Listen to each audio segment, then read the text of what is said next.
we talked about self-awareness the other day. Why some people are immune to self-reflection. This whole pandemic is just going to pass. Like I said, I'm a pastor. I've been pastor long enough. People are going to be rough. It would just pass them by. Why would I have reflected on anything or thought about anything? Even if something bad happened to them, they still won't. How does that happen? Well, I can answer that question. I don't know. Why does it happen? I mean, I'll tell you a story. This is the story I told you on Monday. I had a lady who was a client, very, well paid, great job, very successful at what she did. She was obviously like top range, whatever. She worked in the city. She was absolutely fantastic. There were issues at home about raising the children. Her husband came from a culture where the parents would raise the children or would have a big say in how the children was raised. She was British and had that issue of they're my kids, butt out, all that kind of stuff. Of course, her husband caught in the middle between his mother and his wife and his kids and his all this kind of stuff. And so I answered the question, how do you think your husband feels about being caught in the middle? And there was this absolute blank. She had never even thought to view it from somebody else's point of view. It had never dawned on her what it might be like for her husband to even ask herself the question, let alone be able to work out how he felt. The question never dawned on her. I really don't know where that comes from. I sometimes envy people. Ignorance is bliss after all. But where it comes from, I really don't know. But I like to think that Christianity is a reflective practice at a certain level. And I'd like to think that that's one of the ways in which we are, or could be, maybe should be, better equipped to deal with what's going on. That process of being able to, to reflect on life. And I can't remember who it was. I think it might have been Spurgeon who said that we have the Bible in one hand and a newspaper in the other, don't we? That it's that thing of, what does my understanding of God teach me about this? What does this teach me, my understanding of God? That kind of reflective practice. But I think a large part of therapy is encouraging people, or sometimes even teaching people, to be reflective. Why do I do what I do? What's behind that? Because if you can get to the root of it, a lot of it is unconscious behaviour. If you can get to the root of it, then obviously then if I understand what I'm doing and I understand why I'm doing it, then okay, maybe I can stop doing it or do something better. Yeah. And within that, you talked about something called the metanoia, the light bulb moment. The light bulb moment, yeah. Yeah. I mean, lots of people know metanoia for repentance. There's a Greek word in the Bible, but in therapeutic terms, why is that important in self-reflection?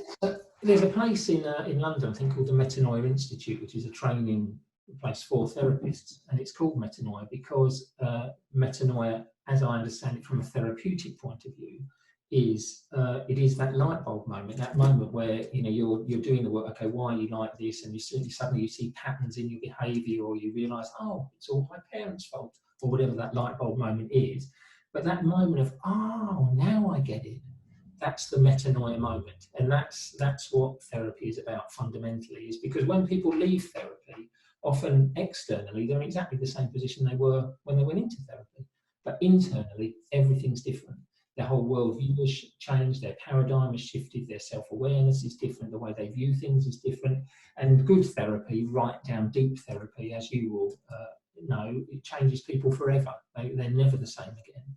And but that moment of shift, that moment of I used to see it this way, but now I see it this way, that moment in the Matrix, I think, red pill, blue pill, once you've taken it, you can't untake it.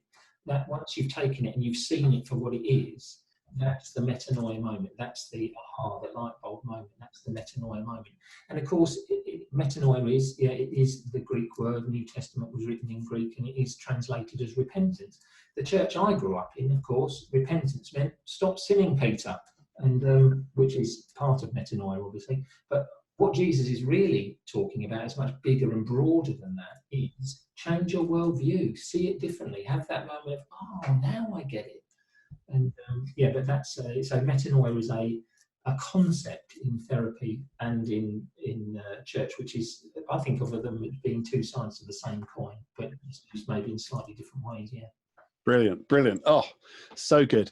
So let's finish with resources. You've got, and we'll make these all available in the in the notes and the descriptions for the video and where we send this out. So firstly, you've got a website, Peter Wyatt, W-Y-A-T-T, peterwyatt.co.uk. And you've got links from there to a bunch of YouTube videos, haven't you, as well? I think there's 2 pages on there in particular. One is there is a page called Resources, which has a lot of the national organisations like AA, like Mind, like the Samaritans. So if there's anything specific or in particular that you're struggling with, there should be a link on there to find, all the different, the more specific, sort of like a signposting service. But there is also a page on there of YouTube videos. I made a series of videos, this is a long time ago now. They're just short, they're like 2-3 minute videos. And basically 3 sections. One is why am I like this? One is how do I get better? And one is what can I do in the meantime? And they're just short videos on anxiety, depression, OCD, stress, some of the stuff that we've talked about here. Some of them outline the basic models like the cognitive behavioural model, the ABC model as it's called, that you might come across from other people. You can Google that. So the inner child stuff, there's some of that. There's stuff about the process of change and how I change and what I need to do to change. There's stuff about coping mechanisms. Okay, how do I cope in the meantime? Distraction techniques, calming, breathing exercises, all those kind of things. So the idea was that the stuff that I was talking about in therapy with clients, they could then go back and reference that stuff so that, but not taking notes in session, but then when they get home, I'm sure he said something about something, and then they can go online and look at that.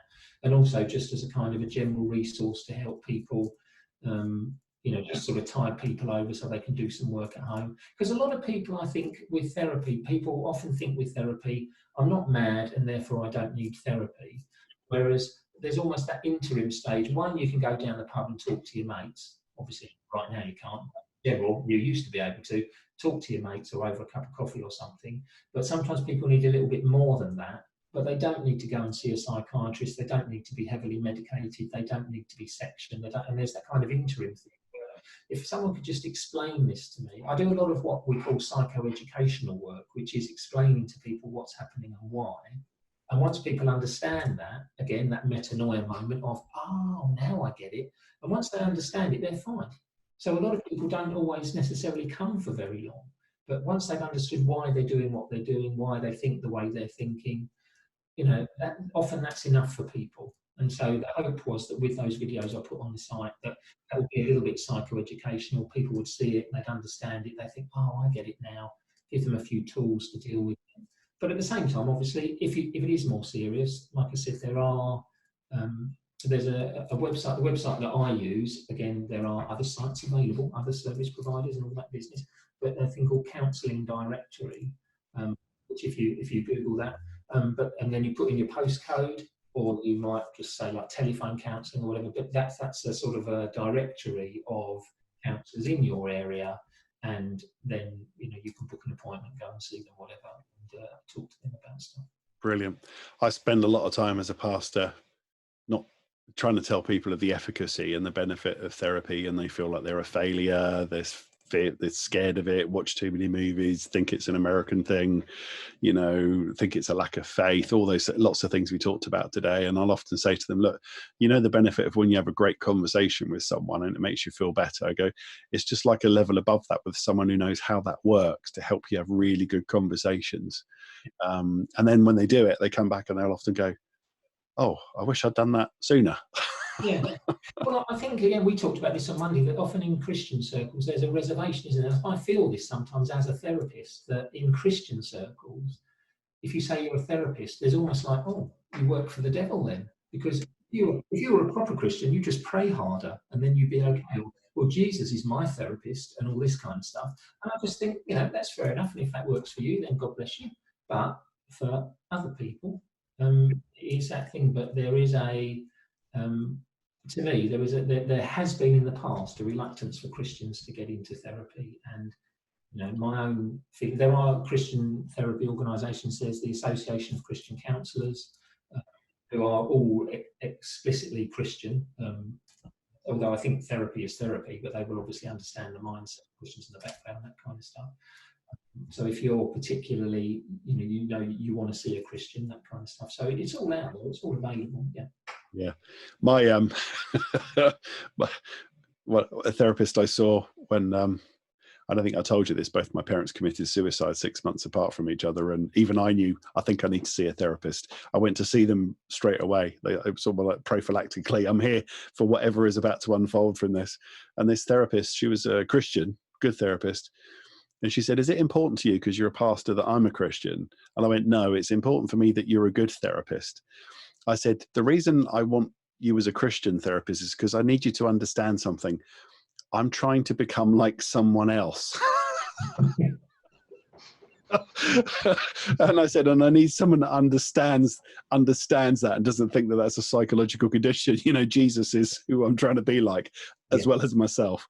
That did make her laugh. So I sometimes think that's the benefit of a Christian therapist. They try to be Christ, try to become like Christ, and what that means. I always say to people, I'm trying to become more like Jesus. I think I grew up trying to be like Jesus, and that's, as a perfectionist, that was an enormous rod to pick. So I always soften it by saying I like to be more like Jesus. More like Jesus. Give me a little bit of bend and. All the things we straight. I might be a workaholic, but I've never suffered from perfectionism. I feel sorry for my friends that do.